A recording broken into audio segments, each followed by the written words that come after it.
जरा परिवार की तरफ देखिए, ये क्या करेंगे? कोई रोवे, कोई मलमल धोवे, कोई उड़ावे चीर।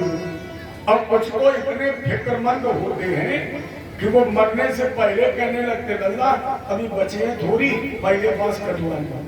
इतने अंदर बोलते, बोले मरने पे इंतजार नहीं कर, बचे हैं थोड़ी, कटवा। तो कोई रोवे, कोई मलमल धोवे, कोई उड़ावे चीर।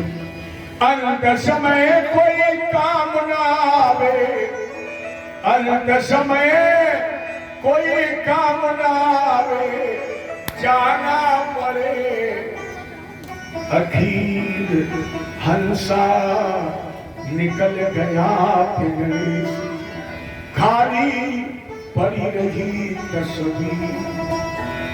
चार जने मिल खाट उठावे, ले गए मरघट तीर।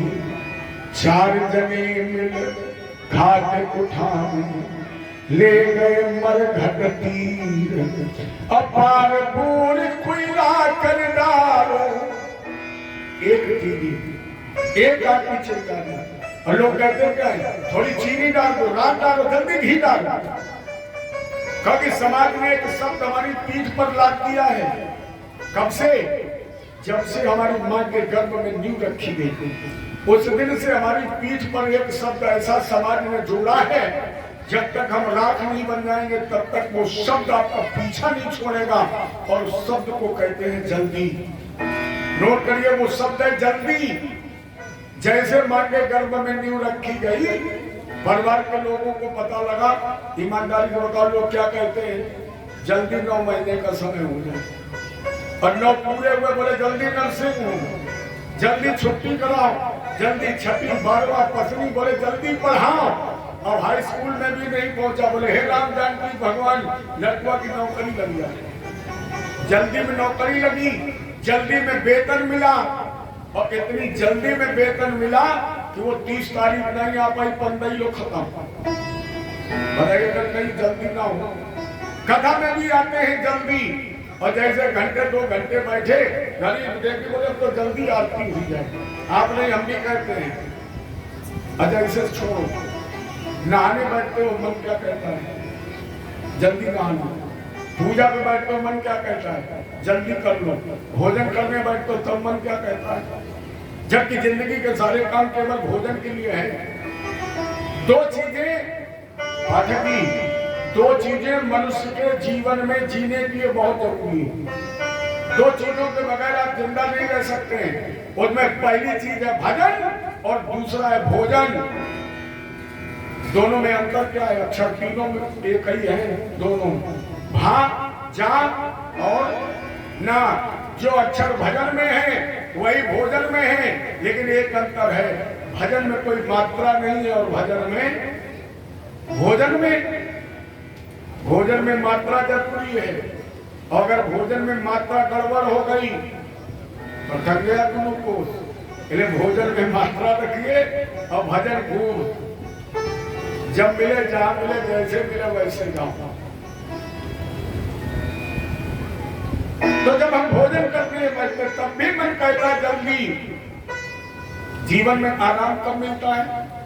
मिलेगा एक बार, कब? जब लोग आंगन लीप देंगे, कुशा बिछा देंगे, मेरे पैर दक्षिण को और शव उत्तर को कर देंगे, मुझे कोई जल्दी नहीं थी। मैंने जीवन में पहली बार सोचा कि आज जी भर के आराम करूंगा, क्योंकि आज मुझे कोई चिंता नहीं थी।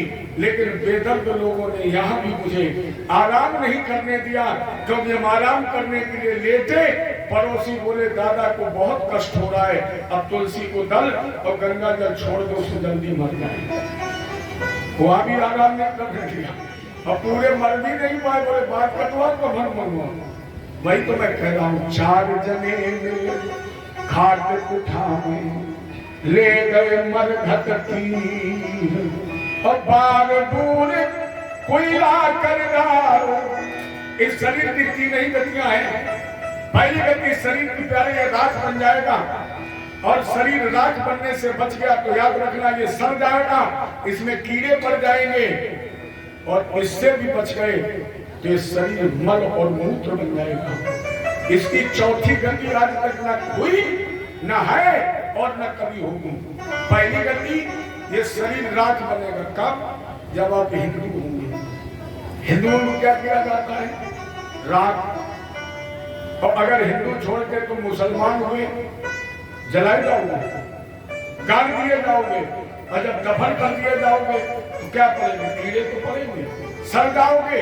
और अगर इससे भी बच गए, इससे कब बचोगे? जब नेपाल जैसे भूकंप में मरोगे, केदारनाथ जैसी त्रासदी में मरोगे, तो वहां न तो बेटा होगा न बाप होगा, अंतिम संस्कार करने वाला कोई नहीं होगा। कहीं फुटपाथ पर पड़े होंगे, ट्रेन की भीषण दुर्घटना में मरोगे, सरकार ज्यादा मुआवजा न देना पड़े, इसलिए क्या करेगी? ट्रक में, मेटाडोर में, बसों में भरवाएगी, लावारिस लाश के रूप में जंगल, नदी, नाले, गंगा यमुना में फेंक देगी। और जब तुम लावारिस पड़े होगे तो अब बताओ अंतिम संस्कार कौन करेगा? कुत्ता, कौवा, मगरमच्छ, मछली क्या करेंगे? नोच नोच कर इस शरीर को खा जाएंगे। और जो वस्तु खाई जाती है वो क्या बनती है? विष्ठई तो बनती है। यही तो शरीर की तीन गतियां हैं। और इस शरीर में है क्या? जरा सोचो, इसके अंदर भला क्या है? कोई अच्छी चीज है? हमारे आपके पास कितने अंग हैं? कोई ऐसा अंग आप बताइए जिससे कोई अच्छी वस्तु निकलती हो? आंख, नाक, कान, कोई जगह है ऐसी जहां से सुगंधी निकलती हो, अच्छी चीज निकलती है कोई? अरे दुर्गंधी का भरा हुआ ये कोठला है, दुर्गंधी का भरा हुआ। लेकिन अगर एक चीज आप संभाल लें कि ये दुर्गंधी भी सुगंधी में बदल सकती है, और वो है केवल आपकी वाणी। केवल वाणी माने मुंह एक ऐसी चीज है, अगर हम चाहें तो इससे दुर्गंधी निकलने के बावजूद ऐसी वाणी प्रकट कर सकते हैं जिससे समाज भी मेरा हो सकता है और भगवान भी मेरा। इसके अलावा और कोई शरीर का अंग नहीं है। इसलिए इससे तो राम राम करते रहो। चार जने मिल घाट उठाने ले गए मरघट तीर, अब बार बूढ़ कोयला कर डालो, बार बूढ़ कोयला कर डालो, कह गए दास कबीर, हंसा निकल गया पिंजरे से, खाली पड़ गई तस्वीर, हंसा निकल गया, हंसा निकल गया पिंजरे से, खाली पड़ी रही तस्वीर। ये तस्वीर खाली पड़ी रहेगी, ये हर समय की जीव निकल जाएगा। आपने सुना होगा जिंदगी एक किराए का घर है, एक ना एक दिन बदलना पड़ेगा, मौत जब तुमको आवाज देगी, मौत जब तुमको आवाज देगी, घर से बाहर निकलना पड़ेगा। जिंदगी में हजारों का मेला जुड़ा, हंस जब बुरा, जिंदगी में भीड़ तो बहुत है।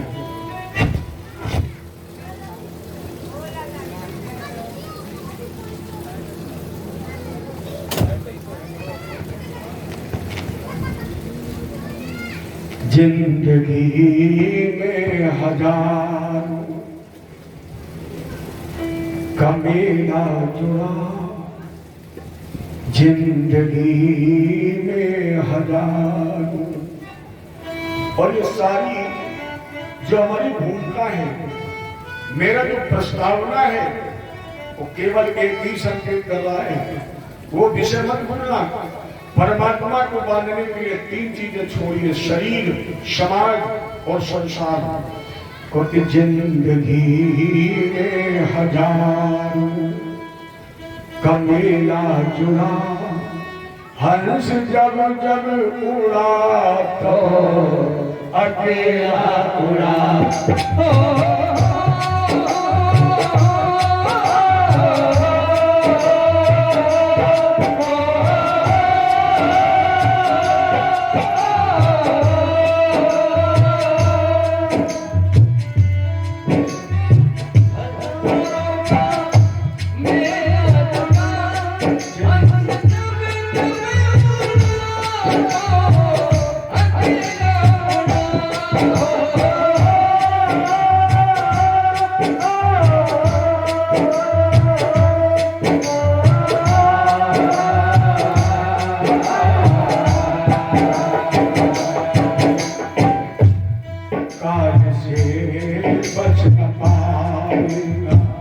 छोटा बड़ा काल से बच न पाएगा, छोटा बड़ा हंस जब जब उड़ा अकेला उड़ा, जिंदगी बच न पाएगा, छोटा बड़ा काल से बच न पाएगा, छोटा बड़ा हंस जब जब उड़ा अकेला उड़ा।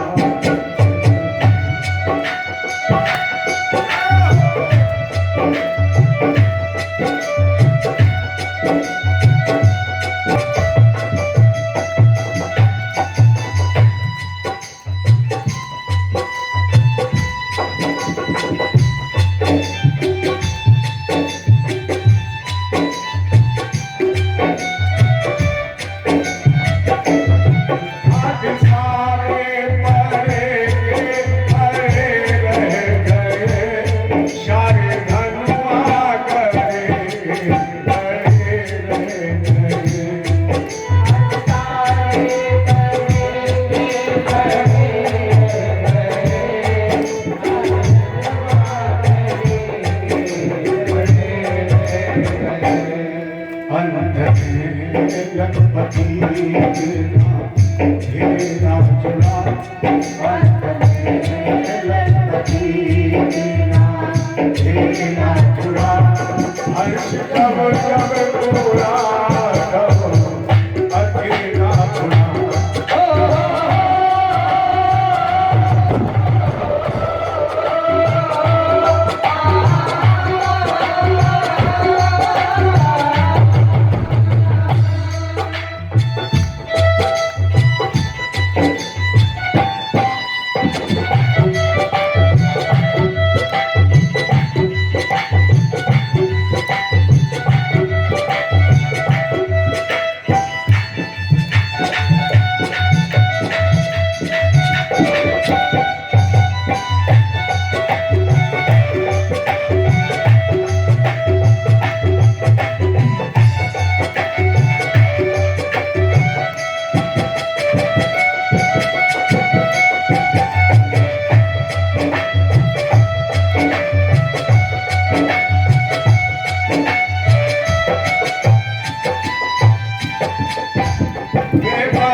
दिल दुखाने से दिल की शिकायत दुखाने से क्या पाया, नीम के साथ कैसे करेगा जुड़ा, नीम के साथ कैसे करेगा जुड़ा, हर्ष जब जब पूरा अकेला पूरा।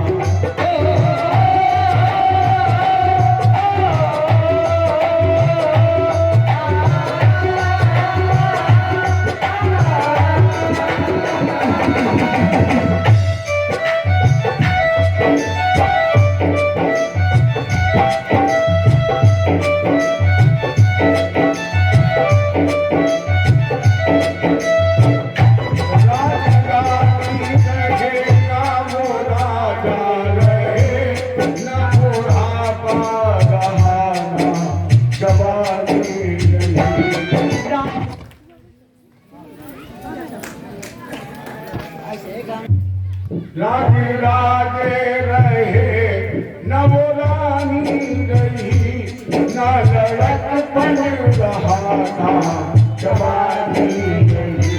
ये तो पहले को केवल कहानी रही। चार दिन का जगत में झमेला जुड़ा, चार दिन का जगत में झमेला जुड़ा। जब जब पूरा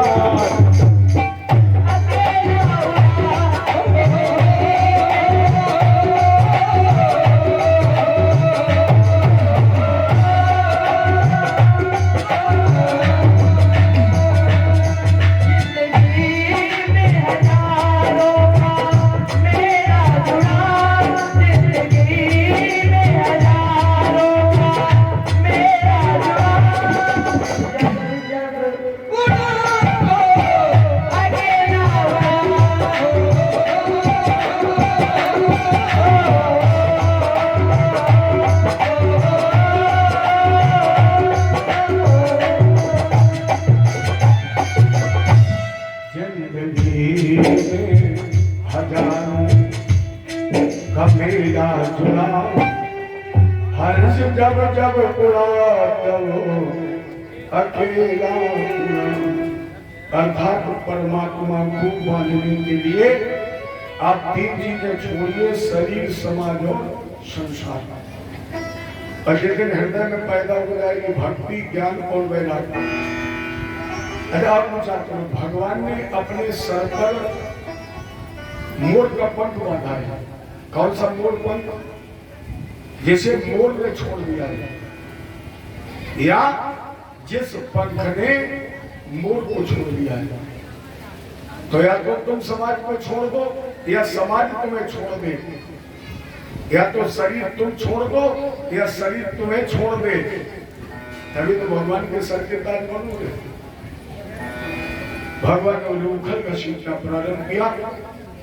इन्हें घटना याद आ गई। पूरा नारद सापे ने वृक्षताम प्राप्त मदाद नरकुंवर मणिग्रीवा विख्यात श्रेयांवित। नारद के श्राप से कुबेर के पुत्र नरकुंवर मणिग्रीव यमलार्जुन के वृक्ष बने थे।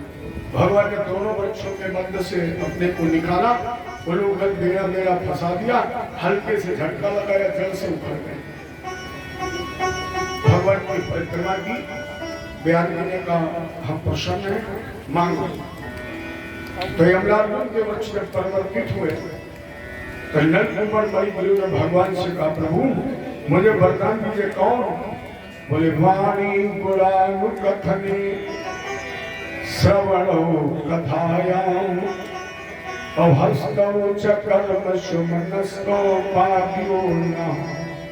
मुझे वरदान दीजिए, आज के बाद वाणी से गाऊं आपका नाम, क्योंकि कान वही जो सुने हरि को गुण, और दान वही भव पार उतारे, नयन वही जो हरि को लखे, और बैन वही हरि नाम उचारे, नाम वही जग छाए रहे, और सतनाम वही तन में प्रभु गारे। इसलिए क्या परमाना था? वाणी गुणानु कथनी। महाराज जी वाणी से आपके चरित्र गाएं, कान से सुने आपकी कथा, हस्तम च कर्म, हाथों से जो कर्म हो आपके लिए, बैठ चले तीर्थाटन के लिए, ये भगवान से वरदान प्राप्त किया और ये अपने धाम चले गए। यमलार्जुन का उद्धार किया। मैया यशोदा ने उलूखल वर्णन से भगवान को मुक्त किया और कहा ले गए? गौशाले में। वही भेद्रिया की गाय के पूंछ से नजर झागी और गोमूत्र से भगवान का स्नान कराया। और बढ़िया राजसी वस्त्र पहने, बिल्कुल न देखना, राजसी वस्त्र पहने और पहन करके सीधे गौशाले में गए। क्या किया? गोमूत्र भरा था। अरे बच्चे को वही प्रेम मिलता है, आनंद आता जब पानी भरा। और भगवान ने कहा गोमूत्र इसमें तो गंगा जी का निवास है, गाय के है मूत्र में गंगा जी का निवास है, और गोबर में गणेश और लक्ष्मी जी का निवास है। तो भगवान ने थोड़ा गोबर उठाया, गोमूत्र में मिलाया, और पहले दोनों हाथ से मिलाने के बाद जम के छपका, ऐसे बच्चे करते हैं, जम के छपका और फिर जी भर के लूट गई।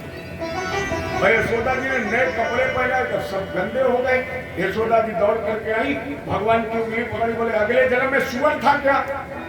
आदमी बात है, बच्चे को गंदा बंदा देखती तो क्या कहती है, अगले जन्म में सुअर था। और जैसे यशोदा जी ने कहा सुअर था, भगवान ने बलराम जी की तरफ देखा। बलराम जी ने कहा क्या हुआ? कन्हैया बोले भगवान इतने छुप करके आए और माता जी फिर पहचान नहीं करे तुम सुअर थे, तो हमको तुम्हें तो मालूम ही है, फिर भी पहचान नहीं। यशोदा जी ने डांटा, भगवान को फिर कपड़े पहनाए, बैठ जाए दरवाजे, अब बैठा दिया। और जब ये बैठे तब तक वहां से निकला प्रसाद चढ़ाने वाला, कन्हैया को देखा, बोले लाला अब भूल गए तुम्हें भगवान को चढ़ाना है, अब भगवान सामने हो तो फिर वहां कौन जाए? बोले लाला लड्डू खाओगे? भगवान बोले लाओ, एक लड्डू खा लिया, और बोले लाओ दूसरा खा लिया, और भगवान ने कहा क्या एक एक लड्डू दे रहा है, पूरा डिब्बा लाओ। और जैसे भगवान ने भोग लगाया, यशोदा जी ने कहा अगले जन्म में क्या तू पंडित था? कन्हैया बोले माता जी बिल्कुल ठीक पहचाना, मैं कल ही तो बामन बने थे। ये लीला है भगवान की। एक दिन तो फल बेचने वाली निकली, भगवान दौड़ के गए, धान अंजलि में, छोटे ना धान अंजलि में भरी और नीचे सांस रह गई। जब फल वाली की टोकरी तक पहुंचे तो केवल धान के 2 दाने थे, बाकी सब रसोई में, और भगवान ने 2 दाने टोकरी में डाल दिए। बोले ले हमने तेरी टोकरी भर दी, तुम हमारी अंजलि भर दो। वाली ने कहा 2 दाने डाले, तो कहे टोकरी भर दी, लेकिन घर भी मोहित हो गई भगवान पर, टोकरी से फल लिए अंजलि भर दी। वास्तव में भगवान ने 2 दानों से ही उसकी रत्नों से टोकरी भर दी, और केवल टोकरी नहीं भरी भगवान, 2 दाने देने का मतलब भगवान ने कहा ये लोग और परलोक हमने तुम्हारे दोनों लोग भर दिए, तुम हमें फल दे करके तुम्हें वृद्धान बालान स्त्रियों राजन सर्वे विकर्णानुचा। इधर युवा बालक वृद्ध सब एकत्रित हुए और विचार करने लगे कि जब से 84-85 वर्ष की उम्र में यशोदा जी को लाला की प्राप्ति हुई है, तब से वो जो नए संकट आ रहे हैं। और हमारे आचार्य लोग कहते हैं जिस मकान में, जिस गली में, जिस घर मोहल्ले या शहर में आप रह रहे हो और एक आपत्ति समाप्त न हो पाए, दूसरी आ जाए, तो उस स्थान पर त्याग कर देना चाहिए। ये सारे लोग एकत्रित हुए, गोकुल का त्याग करके भगवान वृंदावन निवास करने गए, और यहीं से हमारे ठाकुर जी का एक नाम वृंदावन बिहारी पड़ा। बोलो वृंदावन बिहारी लाल की। गम में चराने लगे, गोपाल नाम पड़ गया। कंस ने बत्सासुर भेजा, बकासुर भेजा, लेकिन बस एक शब्द याद रखो कि परमात्मा के पास जो एक बार पहुंच जाता है उसकी वापसी के सारे रास्ते बंद, वो लौट नहीं सकता। और चाहे ये मान लो कि कृष्ण के वर्णमाला के सबसे टेढ़े अक्षर है, 2 ही तो टेढ़े हैं, शुक्ला लिखो तो वर्णमाला के सबसे टेढ़े अक्षर, और कृष्ण लिखो तो सबसे टेढ़े अक्षर। अच्छा, दोनों में एक विशेषता है, का के नीचे रा उड़ी है। अब वो रा कैसी है? जैसे आपने कभी देखा हो मछली पकड़ने वाले बंसी में कांटा लगाते हैं, इस कांटे में अगर मछली फंस जाए क्या निकल सकती है?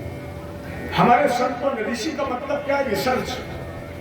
ऋषि का मतलब केवल घर परिवार छोड़ना नहीं है, ऋषि का मतलब है रिसर्च, माने वैज्ञानिक। और हमारे सारे ग्रंथ, सारे पुराण वैज्ञानिकता से भरे हुए हैं। ऋषियों ने रिसर्च करके इस संसार सागर में भक्तों के कल्याणार्थ कृष्ण नाम की बंसी फेंक दी, और कहा अगर कल्याण चाहो तो अपनी जीभ फंसा दो इसमें, अगर फंस गई बड़ा मुश्किल काम है, अगर फंस गई तो कितना भी झटका लगा लेना फिर निकलेगी नहीं, केवल एक बार लग जाए एक बार काले कलूटे का रंग चढ़ जाए, काला कमल लाख धुला लो लेकिन रंग ना होता हल्का। अरे काले कलूटे, क्या तूने गजब की छवि पाई है? जितने भी तेरा दर्शन किया वो तेरा दीवानी हो गया। हम लोग तो ज्यादातर चित्रकूट और अयोध्या भागते हैं, लेकिन औरैया की इस तरफ आप में से अधिकांश लोग जरूर गए होंगे दयानी जी का दर्शन करने।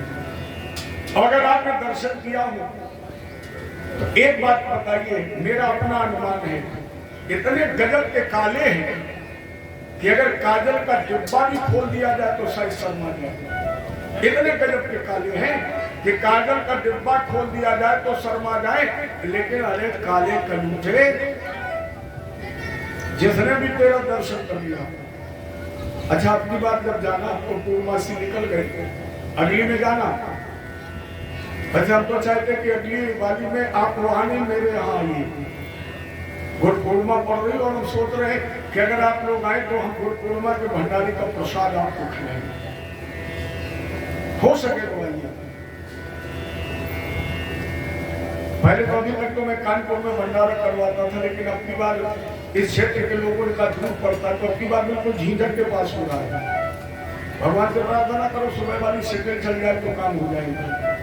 सुबह साइकिल पर बैठ लो, शाम वाली से वापस। अब की पूर्णमासी छोड़ के सावन वाली में जाना तो मेरी तरफ से ठाकुर जी से प्रश्न कर देना। मैंने तो बहुत बार कोशिश की, लेकिन जब भी मैं दर्शन करने गया मैं भूल गया, क्वेश्चन भूल गया। लेकिन आप लोग हमसे कहीं ज्यादा बुद्धिमान हो, जल्दी जल्दी जाते हो। इसलिए अपनी बार जब जाना तो एक प्रश्न करना, अरे कृष्ण जब तू काला था तो तूने दुनिया को दीवाना बना दिया। अरे कृष्ण जब तू काला था तो तूने दुनिया को दीवाना बना दिया, अगर गोरा होता तो कौन से कदम उठाता। अरे कृष्ण जब तेरी मुरली बांस की थी, एक बार बजी तो कामदेव को भस्म करने वाले शिव को भी तूने उलंघा और लांघा पहना दिया। अगर तेरी मुरली कहीं सोने की होती है, जो समय करीब 50,000 रुपए तोला के ऊपर बिक रहा है, तब कौन सा गजब ढाता। शायद आपको उत्तर मिल जाए, शायद मिल जाए, क्योंकि अब तो प्रश्न ही नहीं कर पाए तो उत्तर कहां से मिलता। आप प्रश्न करना, शायद उत्तर मिल जाए, और उत्तर न मिले तो फिर हमारे रंगनाथ भगवान के मंदिर में पहुंचना। वहां पे देखा होगा दीवारों पर सब कुछ लिखा है। वहां पर एक रसिक ने एक बड़ी प्यारी लाइन लिखी है, क्या भाव होता है भक्तों का। उसने लिखा, अच्छा हुआ लला जो तू लली नहीं हुआ, अच्छा हुआ लला जो तू लली नहीं हुआ, क्योंकि लली बन गया होता तो वृंदावन में खून की नदियां बह गई थी। वो गजब की सुंदरता है हमारे ठाकुर जी। मेरे श्याम ये बता दे वो तान कौन सी है, जिसे सुन के सारी दुनिया तेरे दर पे झूमती। प्रातः स्मरणी रसिका पार्वती जी